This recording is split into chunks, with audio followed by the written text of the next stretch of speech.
The views expressed in this podcast are solely those of the speaker and do not necessarily represent the opinions of the Consumer Healthcare Products Association. Lately, it is all eyes on state-level politics, and one state's actions can have a ripple out to other states, making it even more important to have a great state government affairs team monitoring the issues. And the CHPA team has monitored a record number of bills in 2023. On this episode, you'll hear which issues are dominating in the self-care industry and which issues are creating tension between federal and state legislators, as well as what's on the horizon that CHPA and its members need to prepare for. Welcome to CHPA Chat, conversations in the consumer healthcare industry. Welcome to CHPA Chat. I'm Allegra Bartscherer, and in this episode, our esteemed guest in today's discussion will shed light on the inner workings of state governments.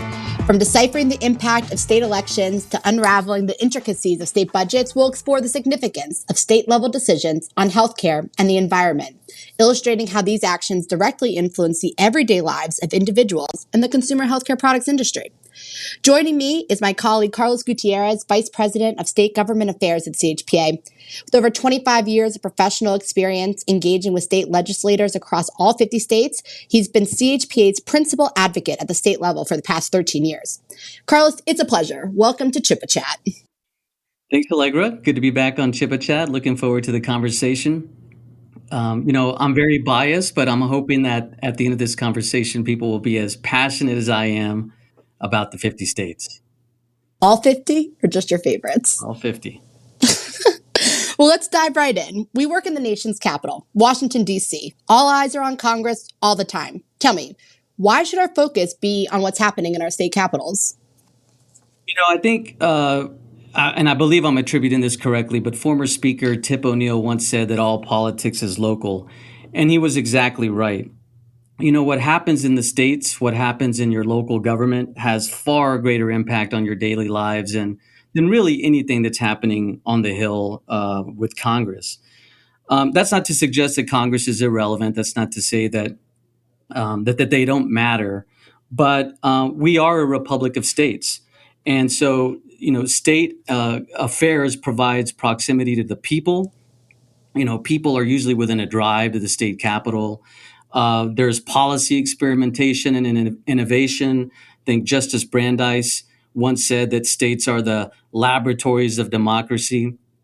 There's tailored solutions, very unique to the state. When something happens in Congress, you kind of have to do a sort of one size fits all for all 50 states. And at a state level, you don't have to do that. You have much more responsive governance. The states are much more nimble, can react a lot quicker than the federal government. And I think probably the thing that distinguishes the states the most is citizen engagement and accountability. Again, you're highly accessible. Your constituents can come in and drop by anytime. There's far less security at state level politics. So, citizens really do engage. And so, the Constitution specifically delineates that the federal government has specific powers, and it's only those powers that they're allowed to get into. And it's things that, we're all familiar with, right? National defense, foreign policy, or money, currency, immigration, things of that nature. But they also wanted to guarantee that states had regional autonomy. So states really do pretty much everything else. They have their own laws over education, police powers, intrastate commerce, licensing regulation, marriage law, etc. So to me, and again, I'm very biased on this, but to me, the real action is in the state capitals around the country. And with the gridlock on Capitol Hill, things just sort of continue to get worse and worse. You can bet you'll continue to see this devolution of policy down to the states, and states really acting where the federal government sometimes is missed.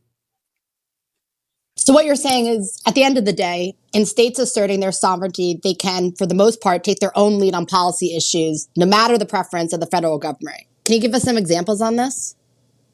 Yeah, again, they have authority over issues that tend to have a larger impact on our lives. So education, what Congress will do is appropriate money. And they may say, we want schools teaching whatever, right? But at the end of the day, they can't force a state to do that. Now, what they can do is withhold funds, and so they can incentivize or disincentivize states for enacting a certain way. But education, criminal law, transportation, definitely health and welfare, um, environment, natural resources, again, property law, there's this tension between the states and the federal government. I mean, if you look at, for instance, marijuana legalization, there's some states that have chosen to make it legal for medicinal purposes, even for recreational use, while the federal government still considers it to be illegal. So, states have the authority to pass their own laws, reflecting the will of their own constituents, while the federal government maintains its power to sort of regulate and enforce federal powers across the states. States do a lot more activity around policy that will have an impact on your daily lives than what you really see out of Congress. Walk me through it. Why does it matter? Why should we be so invested in, say, what's happening in Vermont or Illinois or Minnesota? What's the significance? Well, you know that commercial about Las Vegas, what happens in Vegas tends to stay in Vegas. It's the complete opposite in government. Um, State capitals, as I said earlier, are innovation labs. They like to experiment. They like to try things.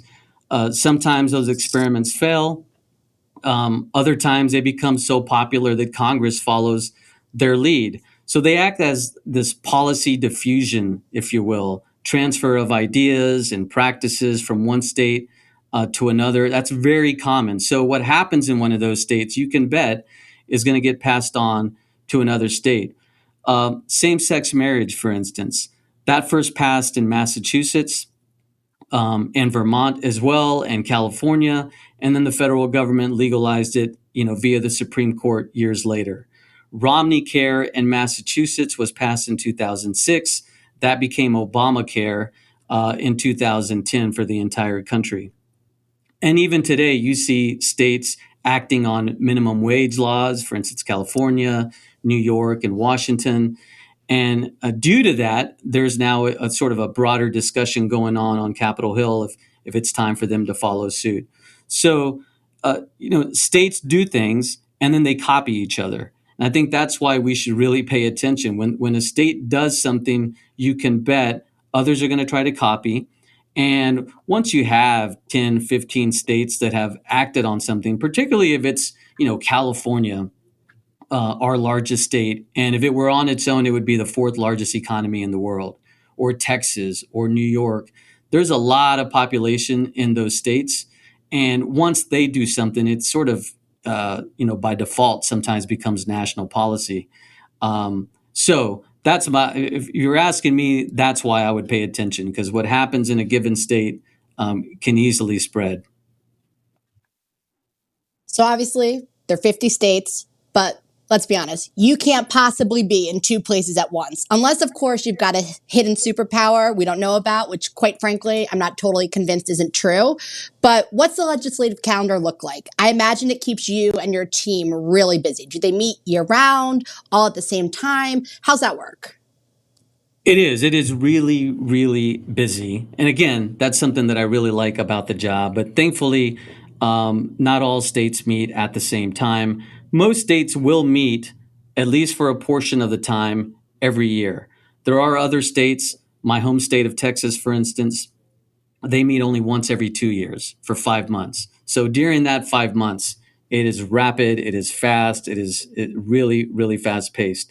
Other states like Michigan and Massachusetts, they meet year round. So it's a mixed bag, but I can tell you between January until about May, sort of mid June, it is incredibly busy. This year, I can tell you CHPA monitored 3,500 bills in the first 6 months of the Jeez. legislative sessions. That is actually the most we've tracked in about 15 years. So it is a record. It's about 1,000 more than we tracked last year. So, with all 50 states meeting kind of gives you an idea of how much legislation is being produced. Even though only about 20% of bills that are filed actually make it into law, you still have to pay attention to them, right? And so, needless to say, I get a lot of air miles. I get a lot of hotel points because between January and June. It's a really, really busy time. Well, let's back up for just a second here. What exactly is CHPA monitoring out there in the States? It runs a gamut. Again, another reason I think working at CHPA is so exciting, because we're not just sort of stuck in one area of policy. The breadth of our issues have really expanded, particularly since CHPA 2020. That's when we began to do work outside of just simply the over-the-counter medicine space, and actually also get into dietary supplements and consumer medical devices. Um, I guess if I was to categorize it on issues, I'd say ingredient defense is a major one. That's basically protecting key ingredients within consumer products. Chemical restrictions is another area that we work on heavily. That's any sort of limitation on or impact of chemical restrictions in products. And tax issues. A lot of over-the-counter medicines are unfortunately taxed by states, and part of our mission is accessibility and affordability of our products. And we think if you remove taxes, they become more accessible and more affordable to citizens across the country. But I think of late, what's really got the vast majority of our attention has been issues related to the environment, believe it or not. Even though we're in the healthcare space and healthcare policies are our primary area, of late, we've had to really get into environmental issues that have taken a lot of our time. I assume when you're talking about environmental issues, that sustainability is a big cornerstone of what it is that you're seeing out there in the States. And so, can you talk a little bit more about what those issues are? I assume that, obviously packaging, shipping, things of that nature, but what else? Can you go a little bit deeper into how sustainability issues at the state level are affecting the consumer healthcare industry? Yeah, for sure. And it's all of the above. You mentioned all the right issues that we're dealing with. As I mentioned earlier, states are the laboratories, right? They're going to try things in trying to address issues, particularly environmental issues, because there is a sense among states that the EPA and the federal government have sort of failed on this issue. And so they think we need to lead. If the federal government's not going to do something about water pollution or water contamination or air pollution, what have you, they are trying things. And so we deal with pollution and water contamination. We deal with pharmaceutical waste, obviously, in the environment. One of the reasons why they want drug take back in some states. Chemical exposures, waste generation from plants and such, and even sustainable sources.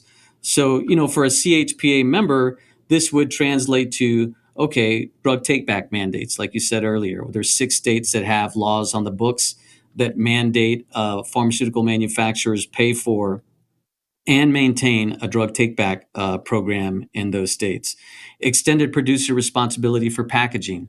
Extended producer responsibility, also known as EPR, basically just says that you, as a manufacturer of a product, are responsible for the life of that product, from creation of it to the delivery to the consumer, and even after the consumer is done with it, that you still have a responsibility to figure out a way that gets properly disposed of.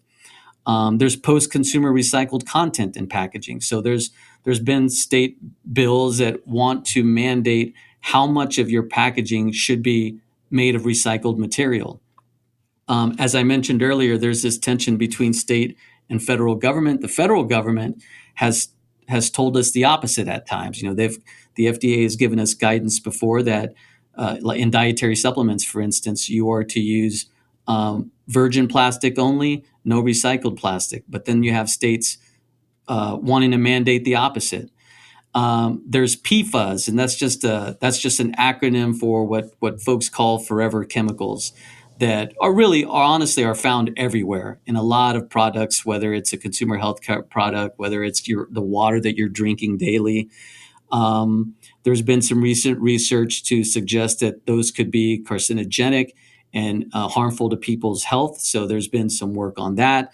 We don't typically get caught up in that, but we got to pay attention to it. And then lastly, even labeling restrictions. Even being able to call, the chasing arrow symbol that you can see in a lot of bottles that you buy basically just says that this bottle Yeah. is recyclable. Many states are wanting to regulate that a little better because while it may be recyclable, they want to make sure that it's recyclable within their state. So if Interesting. you're in Maryland, for instance, right, um, that plastic bottle you're carrying that you bought wherever you bought it might be a recyclable plastic, but they're not doing that type of recycling in the state of Maryland. So they're wanting to change even some of the labeling within our products. So it's vast. We're working on a lot of environmental issues. By far, it's our biggest issue right now. Well, I know that you and your team are really focused at the task at hand, which I want to kind of circle back on how you guys monitor all of that. But, with an eye always focused a little bit on the future, what do you see as the next challenge? What are the emerging issues that are coming down the pike that the consumer healthcare industry should be keeping an eye out for? I think one of the things that's really concerning us, and this has always sort of been the case, it's always sort of been there, but we've really seen it become much more profound of late. And that's this growing distrust of federal regulators by states. And it's on both sides of the aisle, the far left and the far right, are questioning whether the FDA is doing its job or the EPA is doing its job.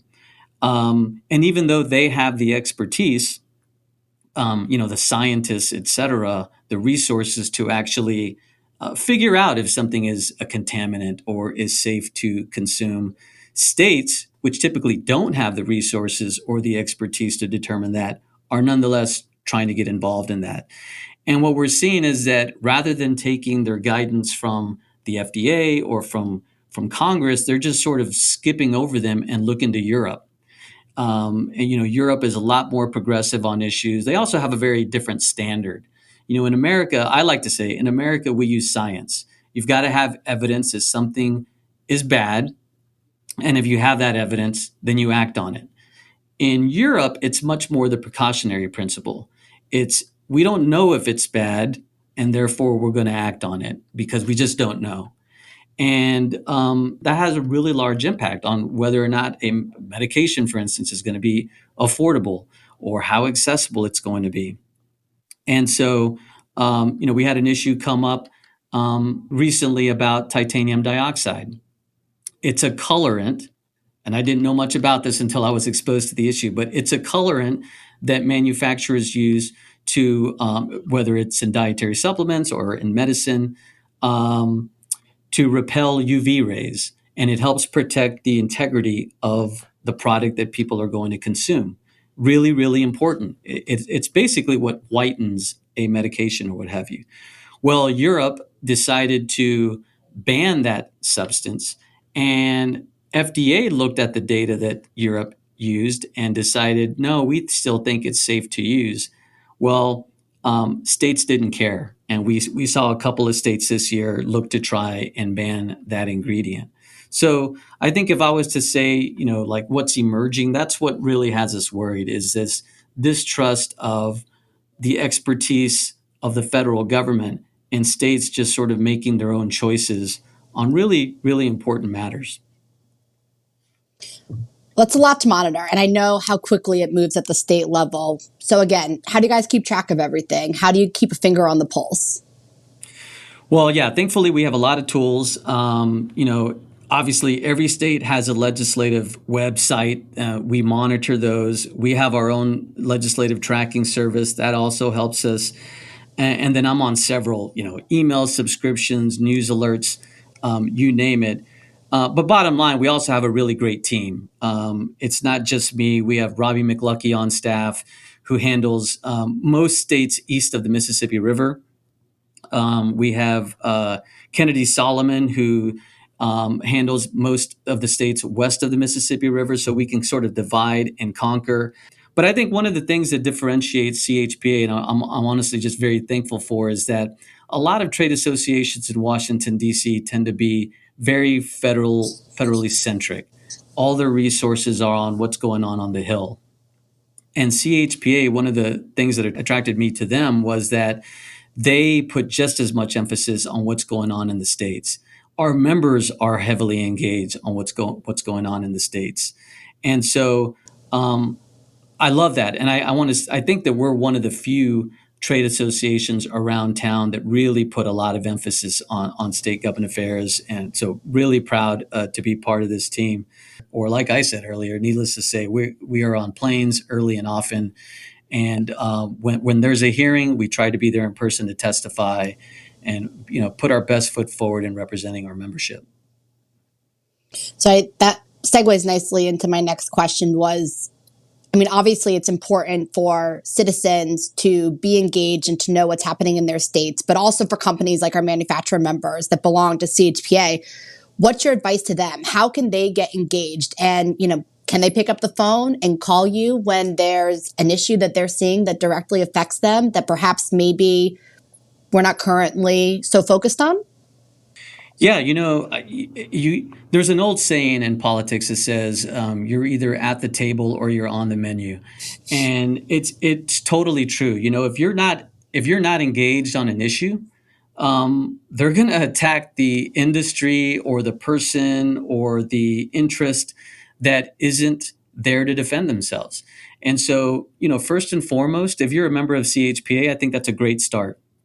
You have professional staff here that will represent you in state capitals, is essentially your government affairs team in Washington, D.C. While you've got better things to do, you're operating a company and are very busy. Um, so that's, I think, the first thing. The other thing I would say is, leverage your place in the state economy in which you are. You're a job creator. You have employees. You contribute to the economy. Leverage that with your lawmakers. Introduce yourself to your local senator, your local House member. Make sure that you've got their cell phone number. Like they know who you are.